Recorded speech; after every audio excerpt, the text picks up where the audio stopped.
Wel, bore da, a chroeso chi yma unwaith eto yn enw'n Arglwydd Iesu Grist. Croeso mawr i chi, a wrth i chi ymuno ar y we, da ni'n falch iawn o gael eich cwmni chithau hefyd. Gan obeithio bydd y cyfarfod yn fendith. A heddiw, mae'n gyfarfod arbennig, achos da ni'n cael canu. Gwisgo masgiau a canu yn dawel, ond da ni'n cael o'r diwedd deud wrth Dduw efo'n lleisiau, canmol yr arglwydd efo yn lleisiau. A mae hynny'n rhywbeth da ni wedi bod yn edrych ymlaen ato fo ers amser, dwi'n siŵr. Coeddiadau'r wythnos, nifer o gyfarfodydd yn digwydd fel arfer. Cyfarfod gweddi, nos Fercher. Dwi'n yn credu bod cyfarfod y Mercher nos fory. Oes, mae yna. Reit, mae yna gyfarfod nos yfory i'r rhai sydd yn edrych ar lyfr yr actau. A wedyn heno mae Selar yn dilyn yn cyfarfod ni yn yr hwyr, a nos Wener mi fydd Cyffro a Selar yn digwydd. A bore dydd Sadwrn, cyfle i'r dysgwyr,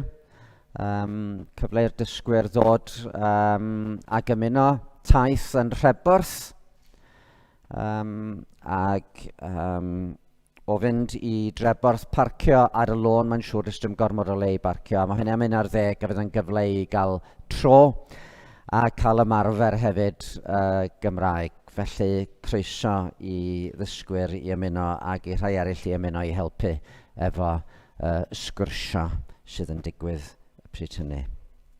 Dwi'n credu mae dyna'r prif goeddiadau. Gadwch i ni weddio. Arglwydd yn Duw, da ni'n ddiolchgar iawn i ti am gyfle newydd heddiw i ddod ynghyd i ganmol dy enw di. Da ni'n dod o ddiwn tad yn ddiolchgar am y bendithion da ni wedi profi nhw'n ystod yr wythnos sydd wedi mynd heibio. Ond da ni hefyd yn dod yn ddisgwylgar. Arglwydd, da ni ddim jyst eisiau yn bod ni yn diolch i ti am dy ddaioni. Da ni hefyd o ddiwn tad yn gofyn os gwelid i fo'n dda neu di, siarad efo'n calonau ni wrth i ni ddod, rho gymorth i ni daddoli di mewn ysbryd ac mewn gwirionedd, a gadael amser efo'n gilydd fod yn amser lle rwyt ti'n delio a phob un ohono ni mewn gwirionedd. Bod ni ddim tad yn gweld dy wyneb di yn fwy clir, bod ni yn teimlo cariad dyfnach tuag at ti a tuag at y ffyrdd di. Ac o Arglwydd yn Duw, dy fod ti'n rhoi nerth i ni i fod yr hyn ddylen i fod fel plant i'r goruchaf.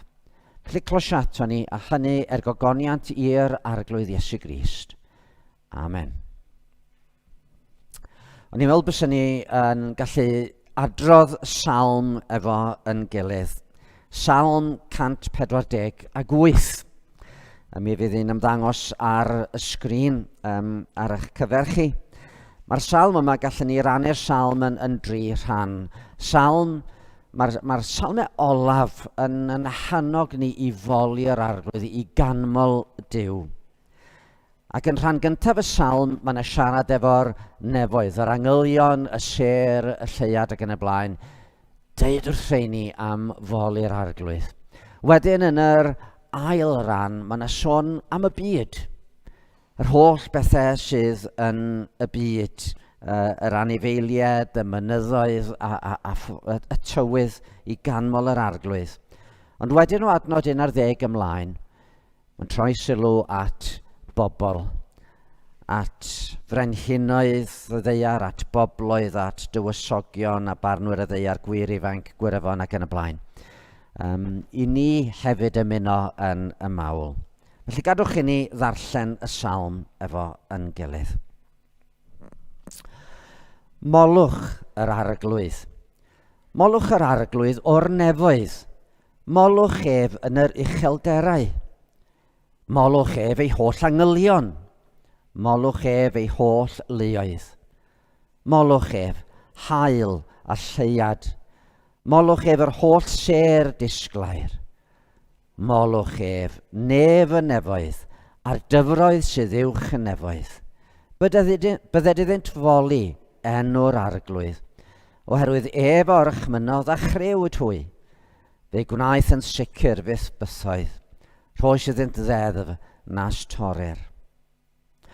Molwch yr arglwydd o'r ddeiar, chwydd yr eigiau a'r holl ddyfnderau, tân a chenllysg, eira a mwg, y gwynt stormus sy'n ifydd i'w air, y mynyddoedd a'r holl fryniau, y coed ffrwythau a'r holl gedrwydd, anifeiliaid gwyllt a'r holl rai dof, ymlusgiaid ac adar hedegog. Brenhinoedd y ddeiar a'r holl bobloedd, tywysogion a holl farnwyr y ddeiar, gwir ifainc a gwiryfon, hynafgwyr a llanciau hefyd. Bydded iddynt foli enw'r arglwydd, oherwydd ei enw ef yn unig sy'n ddyrchafedig, ac y mae ei ogoniant ef yw chlaw deiar a nefoedd. Y mae wedi dyrchafu corn ei bobl, ac ef yw moliant ei holl ffyddloniaid, pobl Israel sy'n agos ato. Molwch yr arglwydd. Wel, fe gawn ni addoli Duw ar gan. Tysen ni wedi cael mwy amser na chlywed ddoe yma heddiw oedden ni'n cael canu, fysen ni wedi dewis emyn arall. Dwi'n meddwl fysen ni wedi dewis am dyfodau fil ar gan. Ond dwi wedi dewis yn arall i ni i'w chanu.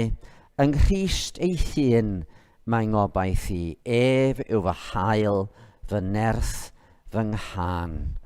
A mi ganon ni hon yn dawel efo masgiau. Fydd un ymddangos ar y sgrin rwan.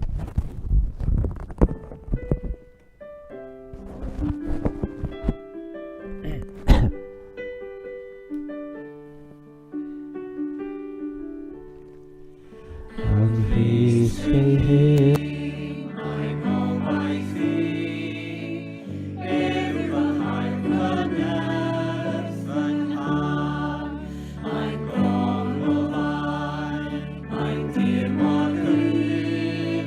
Graig yw i mi mewn dŵr a tha.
Wel, sydd dweitha o'n i yn sôn am yn galwad ni fel pobl yr arglwydd i fod yn sanctaidd, i fod yn bobl dduwiol sydd yn byw yn dda.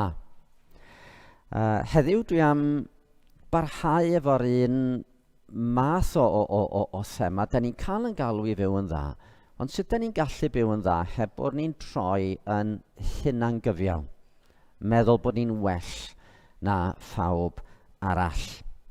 Felly dwi am ddarllen o Efengyl Luc a phenod 18 a dechrau yn adnod 9. Efengyl Luc, 19 bennod a'r 9 adnod. Dywedodd hefyd y ddameg hon wrth rai oedd yn sicr ei bod hwy hunain yn gyfiawn ac yn dirmygu pawb arall. Aeth dau ddyn i fyny i'r deml i weddio, y naill yn Pharisead a'r llall yn gasglwr trethi. Safodd y Pharisead wrtho'i hun a gweddio fel hyn: O Dduw, rwyf yn diolch i ti am nad wyf fi fel pawb arall, yn rheibus, yn anghyfiawn, yn odinebus, na chwaith fel y casglwr trethi yma. Rwyf yn ympryddio 2 waith yr wythnos ac yn talu degwm ar bopeth a gaf. Ond roedd y casglwr trethi yn sefyll ymhell i ffwrdd, heb geisio cymaint a chodi ei lygau tua'r nef. Roedd yn curo ei fron gan ddweud: O Dduw, bydd dy garog wrthi fi, bechadur. Rwy'n dweud wrthych, dyma'r un aeth adref wedi i gyfiawnhau, nid y llall, oherwydd darostyngu'r pob un sy'n ei ddyrchafu ei hun, a dyrchefur pob un sy'n ei ddarostwng ei hun. Yr oeddent yn dod a'i babanod hefyd ato iddo gyffwrdd â hwy, ond wrth weld hyn, dechreuodd y disgyblion eu cyryddu. Ond galwodd Iesu'r plant ato gan ddweud: Gadewch i'r plant ddod ata fi, a pheidiwch ei rhwystro, oherwydd i rai fel hwy y mae teyrnas Dduw yn perthyn. Yn wir rwy'n dweud wrthych, pwy bynnag nad yw'n derbyn teyrnas Dduw yn ill plentyn, nid a byth i mewn iddi. Gofynodd rhyw lywodraethwr iddo: Athro da, beth o wna fi etifeddu bywyd tragwyddol? Dywedodd Iesu wrtho: Pam yr wyt yn fy ngalw i yn dda? Nid oes neb da, ond un, sef Duw. Gwyddos dy gorchmynion, na odineba, na ladd, na ladrata, na chamdystiolaetha, anrhydeddad y dad ath fam. Meddai yntau, rwyf wedi cadw'r rhain i gyd o'm ieuenctid. Pan glywodd Iesu hyn, dywedodd wrtho: Un peth sydd ar ôl i ti ei wneud. Gwerth y cwbl sydd gennyt, a rhanna ef ymhlith y clodion, a chei drysor yn y nefoedd a thyrd, canlyn fi. Ond, pan glywodd ef hyn, aeth yn drist iawn, oherwydd yr oedd yn gyfoethog dros ben. Dyma air yr arglwydd. Wel, da chi rhaiau, dwi'n siŵr yn mwynhau tywydd braf dyddi yma. Ac un o'r pethau sy'n mynd i fod yn digwydd yn yr ysgol, os nad yw wedi dechrau digwydd, ydy bod chi'n mynd i gael lot o chwaraeon, ydych chi? Cyn bo hir, mi fydd yna gystadleuaeth chwaraeon. Mae yna bob math o gystadlaethau. Da ni'n gwybod bod cwpan pêl-droed Ewrop yn digwydd ar y teledu ar hyn o bryd, a ar ryw bryd bellach ymlaen, mi fydd Wimbledon, chwarae tennis, mi fydd y gemau Olympaidd wedyn. Ac un o'r cystadlaethau yn y gemau Olympaidd ydy'r naid uchel. Sa'n ni'n cael y llun? Y naid uchel. Ond dwi'n gwybod sut ydych chi yn hoffi wneud y naid uchel os ydych chi'n cael cystadlaeth felly yn yr ysgol. Naid uchel. A ydych chi'n gallu wneud yn uchel? Ydych? A ddangos llun i chi o ddyn arbennig rwan. Ac enw'r dyn yma ydy, dwi'n siŵr am sydd i ddeud ond deud i enw, ond dwi'n meddwl mae Javier Sotomayor ydy i enw fo.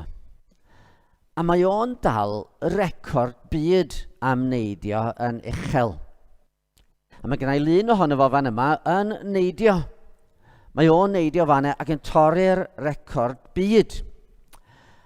A pa mor uchel nath o neidio?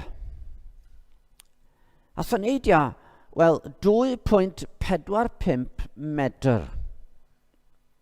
Neu, os ydych chi eisiau fo mewn hen arian, dros 8 troedfedd.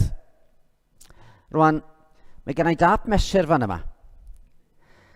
So, da ni'n mynd i ffeindio allan faint ydy 2.45 metr. A dyma ni. Ydy hwnna 2.45 metr? Na di. Di hwnna'n agosach at 2.45 metr? Mae'n agosach, ond di o ddim yna. Reit, da ni yn dechrau mynd chydig bach yn uchel rwan. Beth am hynna? Chi'n meddwl bod hynna yn 2.45? Na, 1.8 ydy hwnna. So fydd rhaid i fi ddringo ar y gader fan yma. Ac wrth i mi ddringo ar y gader a cyrraedd fyny i...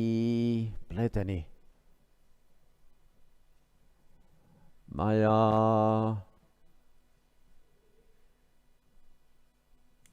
fyny fan e. So dyna pa mor uchel nath o neidio o'r llawr. Os rhywun fan ma'n gallu neidio am yr uchel hynny? Na. A dwi'n ame na fydd, wel, diolch yn debyg, fydd na unrhyw un byth yn gallu neidio cweit mor uchel a hynny oddi ar y llawr heb gael dipyn o help yna fydd. Hynny, da ni hoffi cymryd rhan mewn mabol gampau. Ond bob tro da ni'n cymryd rhan mewn mabol gampau, mae yna rhywun yn gallu gwneud yn well na ni'n does. Hynny, falle byddwn ni'n ennill y ras neu ennill i'w gystadleuaeth yn yr ysgol, ond wedyn da ni'n mynd i gystadleuaeth, fwy cystadleuaeth yr urdd felly, lle mae pawb o Gymru'n trio. A mae rhywun yn mynd i'n curo ni fanna. Neu hyd yn oed os da ni'n ennill fanno, gallen ni fynd i gystadleuaeth Prydain, neu gystadleuaeth fel yr Olympics. Ond mor aml, da ni'n ffeindio mae rhywun yn gallu gwneud yn well na ni. Rwan, da ni droi rwan o feddwl am fabol gampau i feddwl am sut da ni fod byw. Mae Duw eisiau ni fyw yn dda. Mae Duw eisiau ni wneud pethau da. Mae eisiau ni fod yn well o ddydd i ddydd yn gwneud pethau da. A mae'n beth braf os da ni'n gallu gwneud y pethau hynny. Ond, rhag bod ni'n meddwl bod ni'n rhy dda, da ni'n gorfod cofio hefyd. Yr unig un sydd erioed wedi gwneud popeth yn berffaith ydy'r arglwydd Iesu Grist. Fod yr unig un sydd wir wedi cyrraedd y safon, wedi neidio'n ddigon uchel os gallwn ni roed o fel yna. Digon uchel o ran trio gwneud be mae Duw isio iddo fo wneud. Nath o garu Duw efo'i holl galon, bob eiliad o'i fywyd. Nath o garu pobl eraill fel oedd o'n caru hunan, bob eiliad o'i fywyd. Nath o fyw yn berffaith. Felly ie, mae eisiau ni fyw yn dda, ond rhaid ni wastad cofio, da ni byth yn berffaith. A dyna pam da ni'n gallu edrych ar Iesu Grist, yr un sydd wedi byw'n berffaith, a mae o yn cynnig maddau ni'r holl bethau drwg da ni wedi wneud. A bod Duw wedyn yn edrych arno ni fel sy'n ni wedi byw yn dda. Felly triwch fyw yn dda, ond pan ydych chi'n methu, cofiwch bod ni angen Iesu Grist, yr un nath fyw yn berffaith. Reit. Wel, da ni yn mynd i ganu eto, a mae Hywel a'r teulu yn mynd i'n harwain ni wrth i ni ganu, ac unwaith eto mae rhyddid i ni ganu yn dawel efo yn masgau. Fe welwn orsedd fri uwch, pob un gorsedd lle daw yn dydd y ffyddlon rai o bob un gwlad. Ger bron y mab cawn ddod, heb fai, trwy waed yr oen, drwy ffydd daw'r gras a ddawodd ef i ni'n iachad.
A gadewch i ni droi at yr arglwydd mewn gweddi. Gadewch i ni weddio. O arglwydd ein Duw a Thad ein harglwydd Iesu Grist. Da ni yn troi at ti y bore yma wedi canu rwan am leisiau'r nef a'r gan.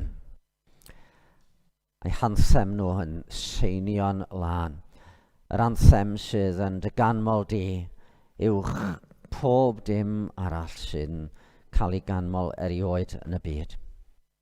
A dyn ni'n diolch yn bod ni heddiw mewn ffordd fach yn cael ymuno yn yr anthem yna, bod ni'n cael canu unwaith eto.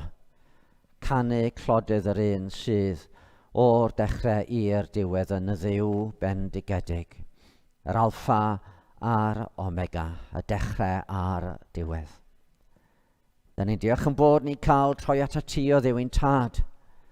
A chofio am y modd rwy ti wedi llywodraethu yn gyfiawn ac yn berffaith ar draws y canrifoedd. Ac rwy ti efo dy gynllun gogoneddus i ddwyn gogoniant mawr i denw, ond i ddwyn cyfiawnder i'r amlwg hefyd. Da ni'n edrych ar dy ddeheilo a da ni'n gweld dy fab sy'n un Duw gyda thi. Ac o Dduw'n Tad, da ni'n diolch i ti wrth gofio am ei gariad rhyfeddol o yn dod i'r byd ar yn mwyn ni. Ac yn wir, rhyfyr yw tragwyddoldeb llawn i ddweud yn iawn amdano. Ac os ydyn ni'n canu fan yma i ganmol yn harglwydd Iesu Grist, da ni'n diolch yn bod ni'n mynd i gael canu efo lleisiau gwell, ac efo geiriau gwell, ac efo calonau sydd yn ymroi yn fwy i'r canu, pan fyddwn ni yn cael gweld yn harglwydd yr yw ddydd yn y nef. Ac o Dduw'n Tad, da ni'n edrych at yr ysbryd glân hefyd, sydd eto'n un Duw gyda thi a'r mab. Yr ysbryd yn dod i'n calonau ni, i'n helpu ni fel yn bod ni'n gallu daddoli di mewn ysbryd ac mewn gwirionedd. Ond o Dduw, da ni eisiau i'n canmol ni fod yn fwy na geiriau ar yn gennau. Da ni eisiau i'n canmol ni fod yn fwy na thôn hyd yn oed yn calon. Da ni eisiau i'r canmol yma Dduw'n Tad ymestyn ni bob rhan o'n bywyd. Fel bod pob dim da ni'n neud, pob dim da ni'n ddeud a'i wneud a'i feddwl mewn rhyw ffordd yn cyfeirio at a ti. Yn peri bod ni'n dod i adnabod i yn well, yn bod ni'n dod i dy gared i'n ddyfnach, bod yn bywyd ni i gyd yn cyfeirio pobl at a ti. Ac felly wrth ddod gyda fron y bore mawr newydd o Dad, da ni gorau cyfaddef mor aml i ni fethu. Mor aml i ni o Dduw'n Tad roi yn hunain o dy flaen di. Mor aml i ni ystyried yn hunain yn fwy pwysig nag eraill. Ac mor aml o Dduw'n Tad i ni droi a chrwydro ar hyd yn ffyrdd yn hunain. Felly o arglwydd maddau ni o'r newydd y bore yma, trwy heiddiant yn harglwydd Iesu Grist, a helpa ni i bwyso o'r newydd yn unig ar yr hyn mae Iesu Grist wedi wneud trosom ni. Ond wrth gyfadden bai, da ni hefyd yn gofyn os gwelid i fod yn dda, nid i roi ni nerth o Dduw'n Tad, i frwydro nerbyn yn beia. Dyna beth ydy gwir edifeirwch o arglwydd, pan da ni ddim jyst yn gweld bod ni wedi methu, ond pan da ni wedyn yn ceisio yn gorau i beidio methu unwaith eto, yn bod ni'n brwydro nerbyn y drwg sydd ynddo ni. Da ni'n diolch o Dduw dy fod ti trwy dy ras wedi rhoi calon newydd i'r rhai sydd wedi credu'n yr arglwydd. Ti wedi rhoi ysbryd newydd o'n mewn ni. Ond o Dduw'n Tad, mae'r hen natur yma yn glynu ynddo ni. Felly da ni'n gofyn, nid i'n helpu ni i roi heibio'r hen natur ac i wisgo'r natur newydd. I fod yn debyg i'r arglwydd Iesu Grist yn y cyfan da ni yn ei wneud. Os oes yna ryw rai y bore yma Dduw'n Tad sydd yn ymuno efo ni, sydd yma yn y capel neu adren gwylio, sydd heb eto ddod i brofi gras yn yr arglwydd Iesu Grist, os gwelid i fod yn dda, helpa nhw trwy yr hyn sydd yn digwydd yma bore yma, trwy'r gair fyddwn ni'n meddwl amdano fo, helpa nhw i sylwi bod rhaid pwyso, nid ar be da ni'n gallu gwneud, ond ar be mae Iesu Grist wedi wneud trosto ni.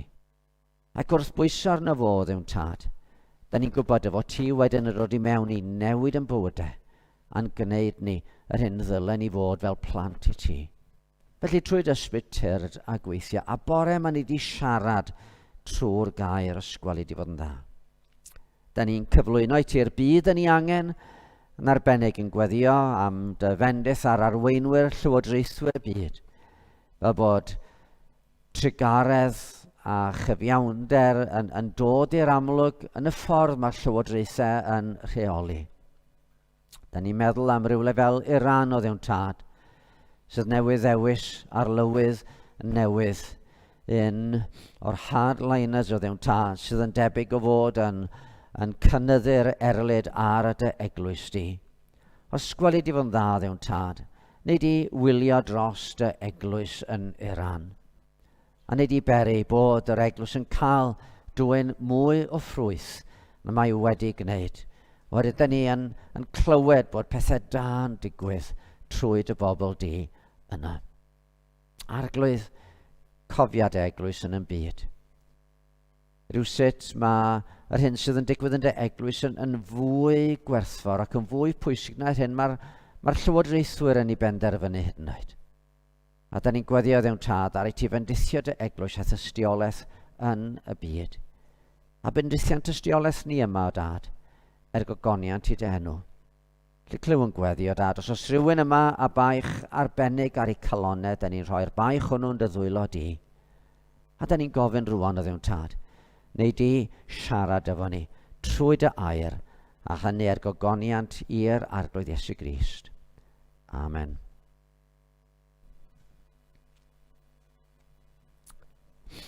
Wel, mi ganon ni emyn arall cyn troi i fyfyrio yn y gair. Dwi'n yn gwybod sut ydych chi'n ymateb i'r gair diwiol, pobl ddiwiol. Di diwioldeb ddim wedi cael, wel, llawer o ganmol yna di. Mae dipyn o bad press wedi bod.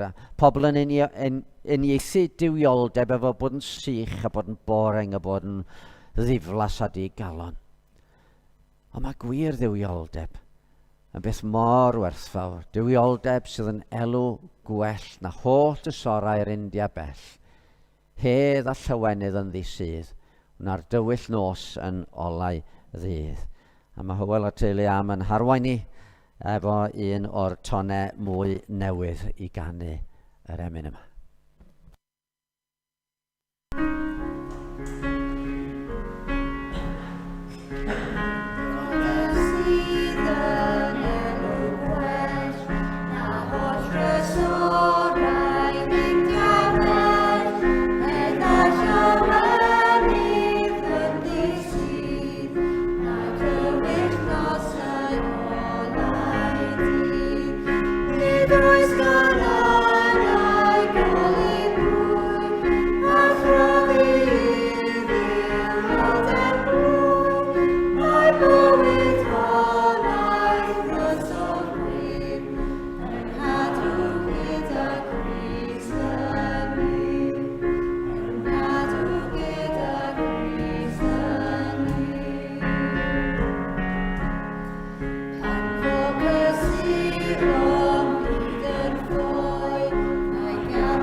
Wel, heddiw da ni am droi at y ddameg yna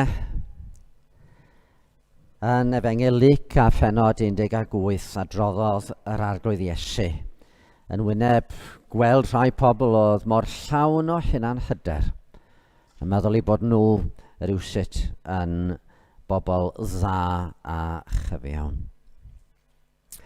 Rwan, weithiau mae yna arolwg yn cael ei wneud o farn pobl am bwy fyddech chi yn ei trystio. Enghraifft yn ddiweddar oedd yna ryw arolwg oedd yn trio edrych ar wledydd ar wahanol genhedloedd. Pobl o baw wlad fyddech chi yn gallu trystio. A mae'n debyg mae'r wlad oedd yn dod ar y brig oedd Canada.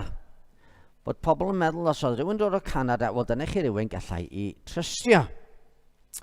Lle fydde'r pobl o Mexico falle fydde chi ddim cweit mor hapus i'w trystio nhw. Rwan, dwi'n yn gwybod ydy hynny'n bod yn deg efo pobl Mexico, mae rhaid mi ddeud, ond da ni'n cael argraff o bobl yn dydyn ni. Wedyn mae gennych chi wahanol swyddi. Pwy fyddech chi'n barod I gymryd I gair a'i credu nhw tybed? So chi'n cael rhywun yn werthwr tai. Ydych chi'n meddwl fydde popeth mae rhywun sy'n gwerthu tai yn ddeud pan mae'n trio gwerthu rhyw di chi yn, wel, ydy o'n deud y gwir neu, wel, gwerthwr ceir, gwerthwr yswiriant. Beth am feddyg? Trust me, I'm a doctor. Ydych chi'n trystio meddyg? Mae'n debyg mae'r grŵp fydde pobl yn fwyaf tebygol o gymryd I gair y dyddiau yma ydy gwyddonwyr yn ôl yr arolygon. Da ni wedi clywed yn dydyn ni dros y 15 mis diwetha, follow the science. A rhywsut mae pobl yn meddwl bod gwyddonwyr efo'r ateb I bob dim. Wan wrth gwrs mae cyffredinoli'n beth anghywir. Da ni ddim eisiau gorgyffredinoli. Mi ffeindiwch chi fod yna bobl y gallwch chi trystio yn llawn ymhlith pobl sy'n gwerthu tai neu'n gwerthu ceir. A mi ffeindiwch chi ambell I feddyg, wel, da chi ddim yn siŵr fyddech chi yn ei drystio fo mewn gwirionedd. Ac un peth wrth gwrs ydy trystio meddyg pan da chi'n holi am eich iechyd. Peth gwahanol os da chi yn holi, wel, pwy ddylen nhw bleidleisio drostyn nhw yn yr etholiad? Neu ble gair cyrru gorau ym Mangor? Da ni eisiau gallu ymddiried mewn pobl pan da ni eisiau ffeindio pethau allan, pan ni eisiau gweld rhywbeth. Rwan un criw o bobl, un grŵp sydd wedi colli dipyn o'i egrededd yn ystod blynyddoedd diwethaf ydy offeiried, viceried, gweinidogion. O leiaf yn gyhoeddus, os oes na un o weithwyr yr eglwys yn y newyddion, mae fel arfer am I fod o wedi gwneud rhywbeth gwael. Mae o'n gysylltiedig â sgandal o ryw fath. Mae'n debyg yn o'r arolygon fod gweinidogion yn dal yn eithaf uchel ymhlith pobl sy'n cael eu trystio eto. Enghraifft yn ei werddon, yng Ngweriniaeth Iwerddon. Mae'r eglwys Gatholig oherwydd y sgandal sydd wedi bod. Mae wedi colli ei hygrededd yng ngolwg rhan helaeth iawn o'r bobl yn y weriniaeth. A chymod, nid peth newydd ydy hwn. Dwi'n cofio yn gynna iawn yn yngweinidogaeth. Oedd na ddyn oedd I wraig o'n aelod yn y capel ac o'n i'n trio berswadio fo I ddod. Ac oedd o'n dweud, na, dwi ddim yn mynd I ddod I fanne. A'r rheswm oedd pan oedd o yn ifanc yn y capel yna, dyma nhw yn taflu rhyw hogan allan o'r capel achos I bod hi yn disgwyl babi a doedd hi ddim wedi priodi. A dyma nhw'n taflu hi allan. Pan mae'r un oedd wedi I chael hi yn feichiog oedd un o'r blaenoriaid. A wnaethon nhw ddim byd iddo fo. Ac oherwydd y rhagryth yna oedd y dyn yma'n dweud, dwi ddim eisiau dim byd I wneud efo'r capel. Rwan, fel pobl sy'n dilyn yr arglwydd, mi ddylen ni fod yn byw yn dda.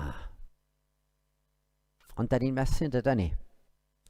Does ddim byd mae'r arglwydd Iesu yn gondemnio fwy mewn gwirionedd na rhagryth.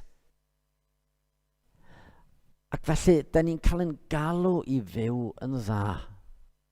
Dyna o'n i'n sôn amdano fo sildiwetha'n byw yng nghanan heb droi'n gananiad. Byddwch sanctaidd. Oherwydd yr wyf fi'n sanctaidd. Dyna y gorchymyn roddodd Duw I Israel, a mae Pedr yn ei lythyr o'n rhoi'r un gorchymyn I Gristnogion. A mae'r byd yn disgwyl hynny, mae'r byd yn disgwyl bod ni'n byw yn dda. Ond sut mae byw yn dda heb yn bod ni'n dechrau mynd yn hynna'n gyfiawn. Heb bod ni'n dechrau dweud, wel, tydw i yn fwy gret, tydw i yn rhywun special, tydw i yn rhywun da. Doedd na neb oedd yn fwy gofalus am gadw y rheolau na'r Phariseaid. Ac eto, doedd na neb nath Iesu gondemnio fwy na'r Phariseaid pan oedd o'n pwyntio allan pechodau i oes. Felly, be di gwahaniaeth rhwng bod yn Pharisead a bod yn berson diwiol, bod yn Gristion diwiol? Yr peth cyntaf, mae'r Pharisead yn cymharu hun efo pobl eraill. Lle mae'r Cristion yn edrych at yr arglwydd Iesu Grist, yn cymharu hun efo'r arglwydd Iesu Grist. Os ydych chi eisiau teimlo'ch bod chi'n berson reit dda, edrychwch o'ch cwmpas chi. A chi'n bo hir, mi ffeindiwch chi rhywun sy'n hawdd i condemnio am ryw reswm. Dim rhaid i chi edrych mor bell a Hitler neu Jack the Ripper, na. Gallwch chi edrych o'ch cwmpas chi, cerddwch lawr stryd fawr Bangor unrhyw ddydd. Ac os ydych chi'n trio bod yn eitha gofalus am y ffordd ydych chi'n siarad, yna cyn bo hir mi glewch chi rhywun a mi fydd pob yn ail air bron yn ei brawddeg nhw yn rheg. Maen nhw'n bobl sy'n cymryd enw Duw yn ofer, os dyn nhw'n enw Iesu, di o ddim ond yna fel rheg. A ydych chi'n dweud, fyswn ni byth yn siarad fel yna. A ydych chi'n teimlo reit dda amdanoch eich hunan. Mae'r Beibl yn deud yn glir fod yna rai pethau ydych chi fod i gwneud nhw. Sut y ceidwr ifanc ei lwybr yn lan, meddai Psalm 119, trwy gadw dy air di. A beth bynnag, ydych chi'n ddewis i ganolbwyntio arno fo, mi ffeindiwch chi fod yna bobl sydd yn torri gorchymyn. Ydych chi'n meddwl, ydych chi'n cadw'n reit dda, ydych chi'n gweld gwleidyddion ar y teledu, ydych chi'n ymwybodol, hei, di hwnna ddim yn deud y gwir. Fyswn ni ddim yn gwneud hynny. A ydych chi'n mynd i deimlo reit dda, ydych chi? A dyna oedd y Phariseaid yn gwneud, oedden nhw'n gweld beiau pobl eraill.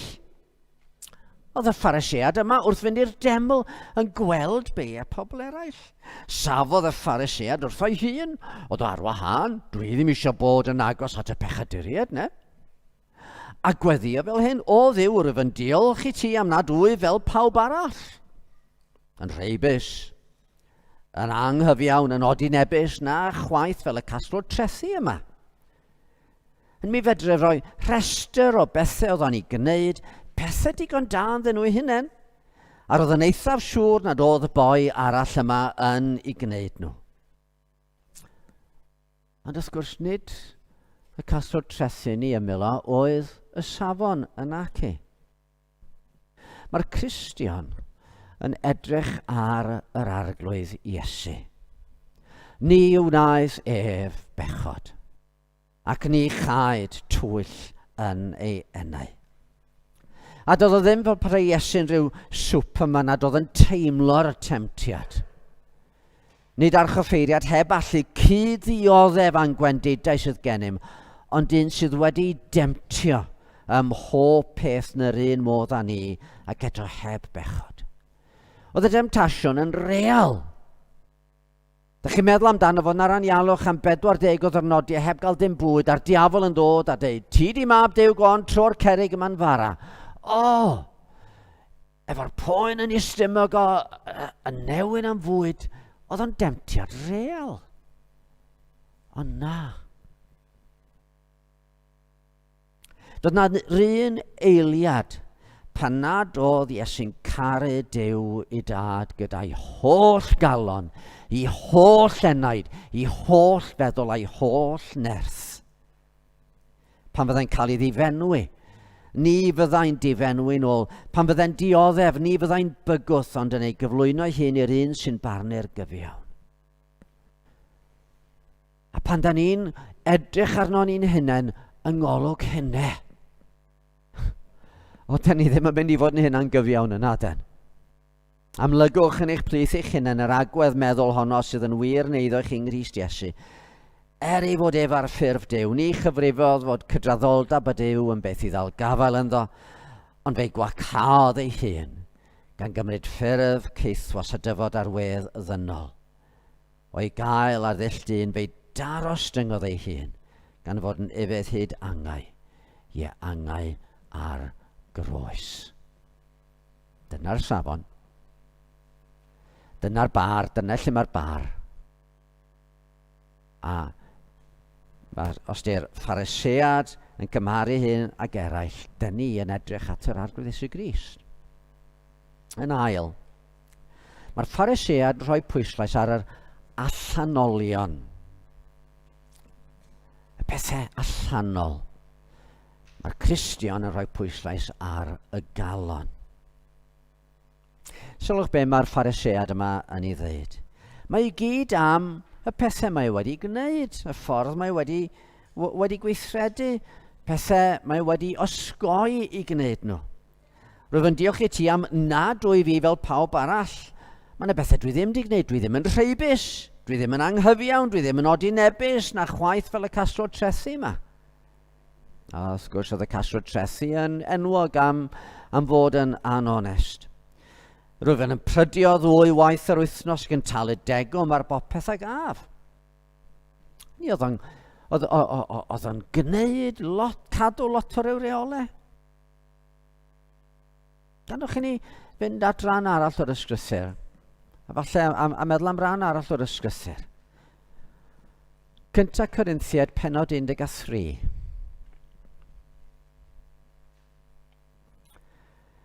Mae yna bethau arbennig iawn yn cael i dweud reit ar ddechrau'r bennod yma.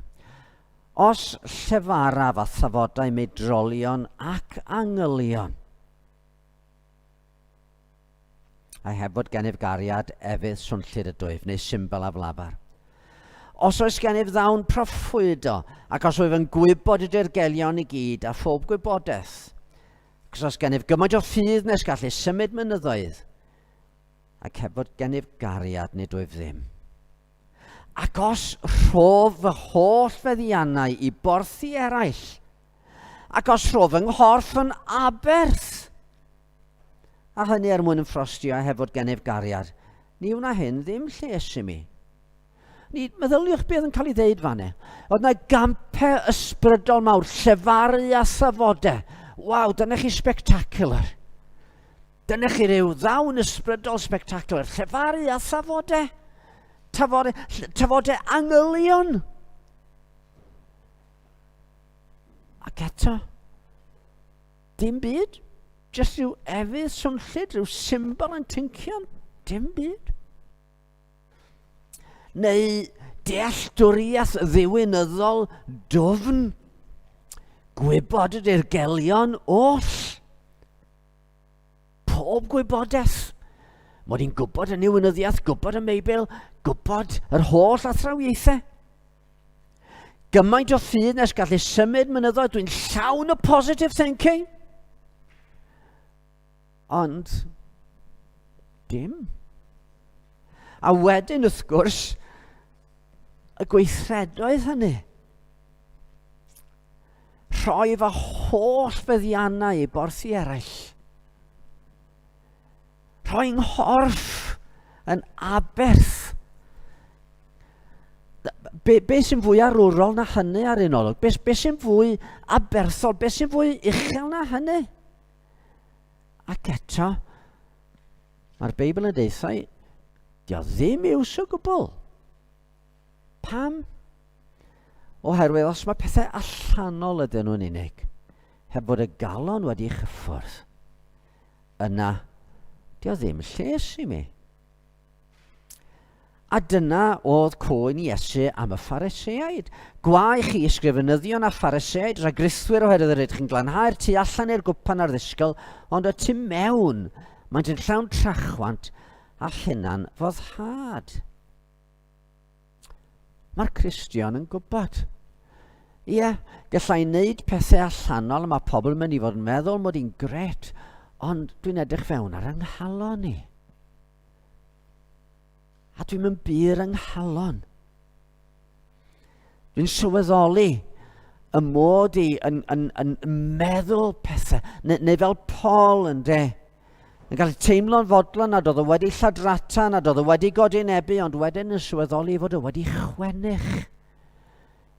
Bod o wedi chwennych. Ddim wedi godi nebu, ond eto wedi chwennych gwraig rhywun arall falle. Ddim wedi lladrata, ac eto wedi chwennych tŷ neu eiddo neu cyfoeth neu statws rhywun arall. Gwyddost gydd feddyliau nghalon. Ac os da ni yn onest ger bron Duw, ie, mi fyddwn ni isio byw yn dda, ond fyddwn ni byth yn hunan gyfiawn. Nesa, mae'r Pharisëad yn ceisio dangos pa mor dda ydi o. Ond mae'r Cristion yn dangos pa mor dda ydi Crist. Gwrandwch eto ar eiriau'r Pharisëad. Safodd y Pharisëad wrth o'i hun a gweddio fel hyn, o Dduw, rwyf yn diolch i ti am nad o'i fi fel pawb arall, yn rheibus yn anghyfiawn o nodi nebus na chwaith fel y casod trethu yma. Be ma'n i ddeud? Edrych arna i. Edrych mor ffantastig ydw i. Rydw i'n cadw'r holl leolau yma. Dwi'n ymprydio 2 waith yr wythnos. Dwi'n degrymu pob peth sy'n gen i. Ti'n cael 10 ran o bopeth sydd gynnau. Dwi wedi dysgu'r holl ychmynion sydd yn y Tora, a mi oedd y Pharisëd wedi edrych trwy'r Tora. A oedden nhw wedi gweithio allan bod yna 248 o reolau oedden nhw eisiau cadw. 248 o reolau oedden nhw eisiau gwneud. Oedden nhw'n gostol, oedd yna 365 o reolau oedden nhw, o bethau oedden nhw ddim fod i gwneud. So 248 o bethau i'w gwneud, 365 o bethau oedden nhw ddim fod i gwneud. A dwi yn ei cadw nhw, medde'r Pharisëad, dwi'n un o hoelion wyth y gymdeithas. Edrych pa mor dda ydw i. Wan, cyn i ni gondemnio'r Pharisëaid, mae'n hawdd i ni, falle ddim mynd i'r eithafio yn yna, ond mae'n hawdd iawn i ni deimlo, wel, dwi'n berson go lewn, tydw. Dwi'n reit dda. Dwi'n oce. Dwi'n gyfrifol yn yngwaith. Dwi'n berson moesol.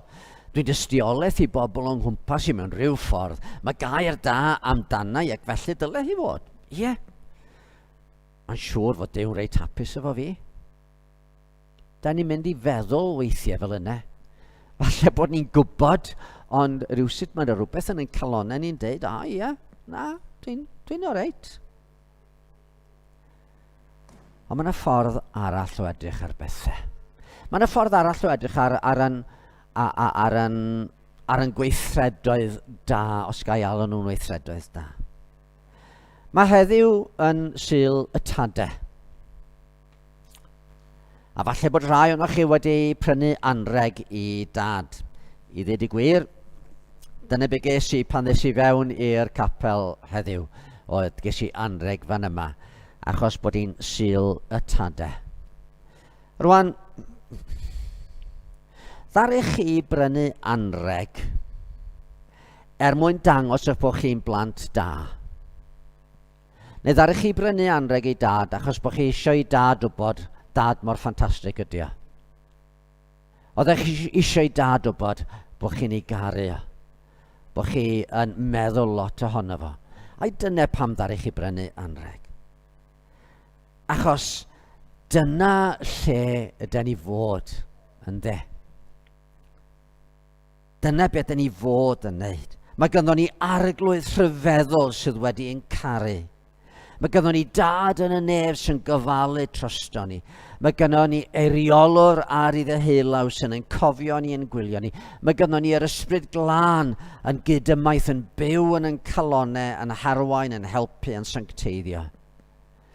Ac felly pan dwi'n gwneud rhywbeth, mae pobl eraill yn meddwl mae hwnna werth i ganmol. Dwi'n mynd i wneud o achos, dwi eisiau bobl feddwl yn dda ohonai. Dwi'n ei wneud o achos dwi eisiau bobl feddwl yn dda o Dduw. Dwi eisiau bobl feddwl yn dda ohono fo. Mor rhyfeddol ydy'r arglwydd yma dwi'n byw iddo fo.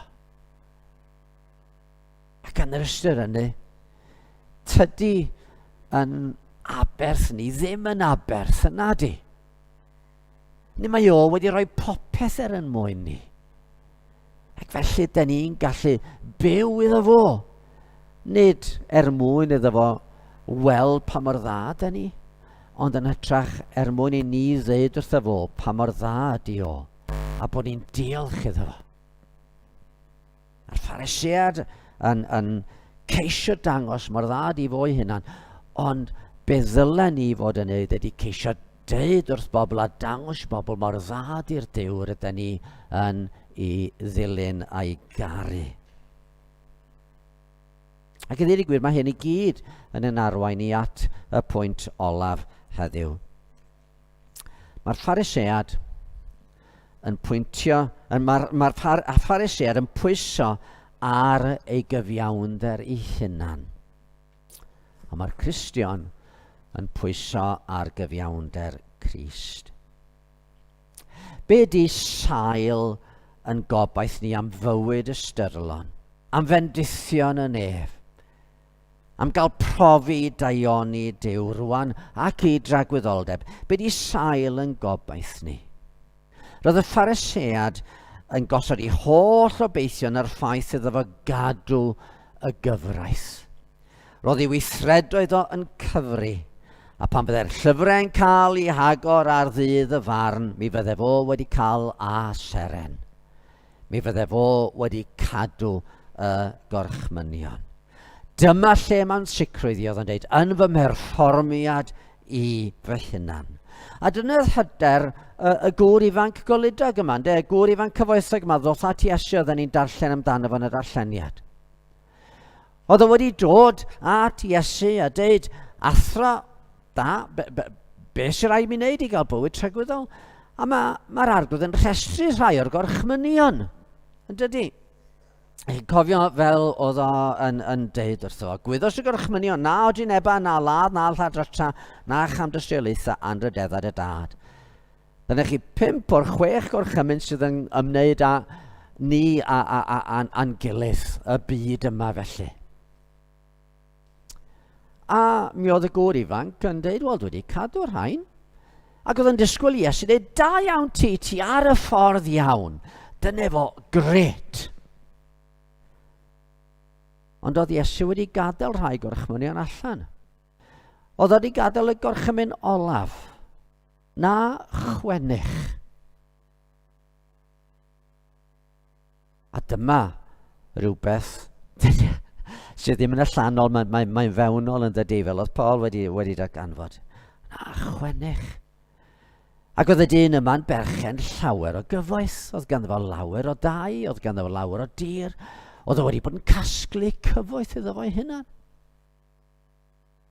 A nath Iesu ddim sôn am y gorchymyn cyntaf tuag eri yr arglwydd y Dduw a tholl galon ac a tholl feddwl ac a tholl enaid ac a tholl nerth. Ac wrth gwrs oedd y dyn yma wedi rhoi rhywbeth arall yn lle Duw. Oedd wedi caru rhywbeth arall. Ac os oedd yn fater o ddirbynnu ar ei berfformiad o'i hunan, yna, wel, mae Eseia'n roed o mewn ffordd hynod o ddwys, eisom i gyd fel peth aflan a'n holl gyfiawndere fel clytiau bydron. Clytiau bydron. Dyna'n cyfiawnder. A dyna'r cyfiawnder oedd y Pharisëad yn pwyso arno fo. Ond os felly, pa obaith sydd unrhyw un ohono ni? O, ma'n obaith, achos mae yna gyfiawnder arall y gallwn ni ddibynnu arno. Cyfiawnder sydd heb gael ei greu gynddo ni trwy'n perfformiad ni'n hunain, ond sydd wedi cael ei greu gan yr arglwydd Iesu Grist ei hun. Yr un na wnaeth gam ac na chai twyll yn ei ynau.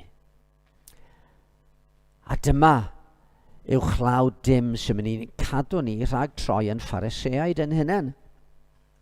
I ni geisio'n gorau i fyw yn ôl ewyllus yr arglwydd, da ni'n gwybod mae dim ond un y gallodd Duw ddeud i fod o wir yn fodlon yn ddyfan de. Chi'n cofio bydyddiwyd Iesu, ac yna pan gododd allan o'r dŵr, dyma'r nefoedd yn agor a gwelodd ysbryd Dyw'n disgyn fel colomen ac yn dod arno, a dyma lais o'r nefoedd yn deud, hwn yw fy annwyl fab, hwn yw fy mab yr annwylyd. Ynddo ef yr rwyf yn ymhyfrydu, meddai y Beibl Cymraeg Newydd. Yr rwyf wedi fy modloni'n llawn ynddo fo. Well pleased ydy'r ffordd mae rhan fwyaf o gyfeithiadau Saesneg yn ei osod. Mae Duw wedi blesio'n llawn yng Nghrist, achos mae hwn wedi cadw'r gyfraith yn llawn. A da ni'n gwybod mae'r unig obaith i fedru sefyll ger bron Dyw'n hyderus i fod yn gwenu arno ni ydy pan da ni wedi cael ein gwisgo a chyfiawnder Crist ei hun. A dyna sydd yn digwydd. Nid pan da ni yn dangos bod ni'n ddigon da, nid pan da ni wedi cyrraedd safon ddigon uchel i heiddi fo. Ond pan da ni wedi gweld bod ni wedi methu'n llwyr a bod ni'n credu i'r addewid, fod pob un sy'n bwrw'n hunain ar drigaredd Crist yn cael yn derbyn ganddo fo. Wrthyn ni edifarhau, wrthyn ni roi'n hunain yn yr arglwydd Iesu Grist, mae o yn cymryd yn drygion i ni gyd. Mae farwolaeth o ar y groes wedi talu'r pris amdan y cyfan, a mae yn gwisgo ni efo'i gyfiawnder ei hunan. Rwan, dyna'r cyfiawnder gallwn ni bwyso arno fo, sy'n rhaid i ni bwyso arno fo. A mae gadael fynd ar yn hunan gyfiawnder yn beth anodd. Mae'n gallu bod yn strygl. Da ni eisiau bod yn dderbyniol. Ac felly, da ni bron, os da chi erioed wedi credu, mae rhaid i chi adael fynd a mae rhaid i chi roi hunain yn llwyr ar drigaredd yr arglwydd Iesu. Ond i ni sydd wedi credu, mae'r aml, dwi'n ffeindio mae'n agwedd i ydy arglwydd, dwi'n sefyll o dy flaen di trwy heiddiant yr arglwydd Iesu Grist, a dwi'n gobeithio bod y ffaith mod i'n bregethwr a mod i'n weinidog a mod i'n trio byw'n dda yn cyfri rhywfaint hefyd. Hynny ydy marwolaeth Crist plus cyfiawnder Crist a rhyw chydig bach o nghyfiawnder i fy hunan. Achos, wel, mae'n gweithredoedd da ni'n cyfri rhywfaint ydy da? Wel, da chi'n gweld, mae'n gweithredoedd da ni yn cyfri, ond nid yn y ffordd yna. Dydy'n gweithredoedd da ni ddim yn cyfri i'n gwneud ni'n dderbyniol gan Dduw. Mae'n gweithredoedd da ni yn cyfri, ond fel mynegiant o'n ymateb ni i gariad Duw tuag ato ni. O'n yn cyfri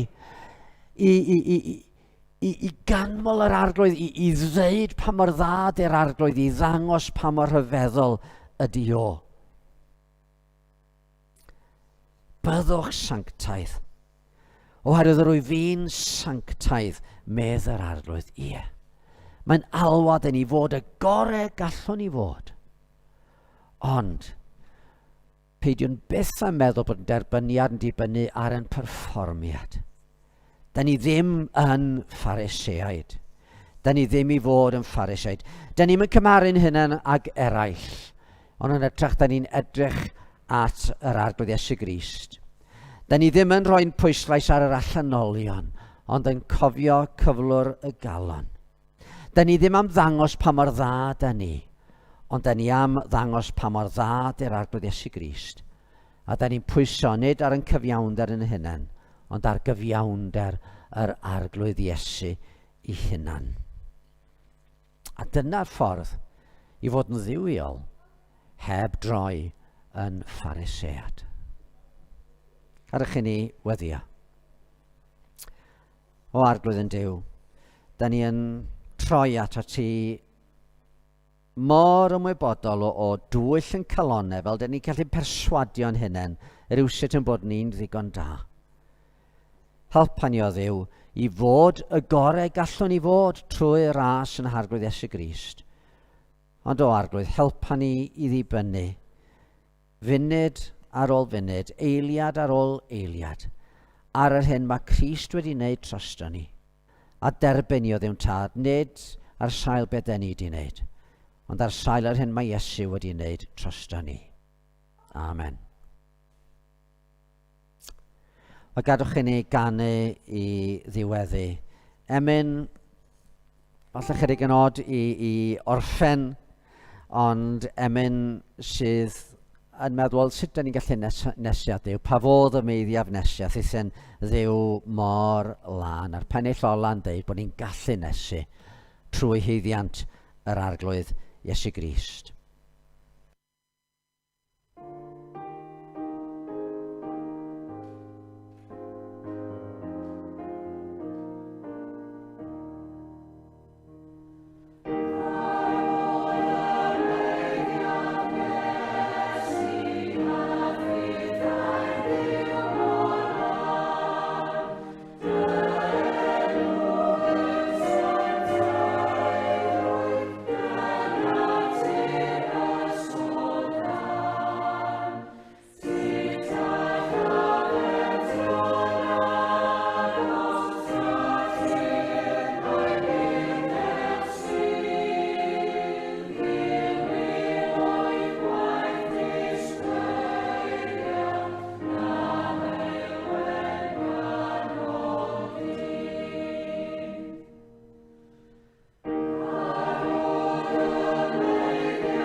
Felly gan anghofio'r hyn sydd o'r tu cefn, ac yn ymestyn yn daer at yr hyn sydd o'r tu blaen, gadewch i ni gyflymu at y nod, am gamp uchel alwedigaeth Duw, yn y gobaith y cawn un dydd trwy ras un harglwydd fod yn debyg iddo, yn cael ynddo heb yn cyfiawnder yn hunain, ond yn unig y cyfiawnder sydd trwy ffydd yng Nghrist Iesu ein harglwydd. Amen.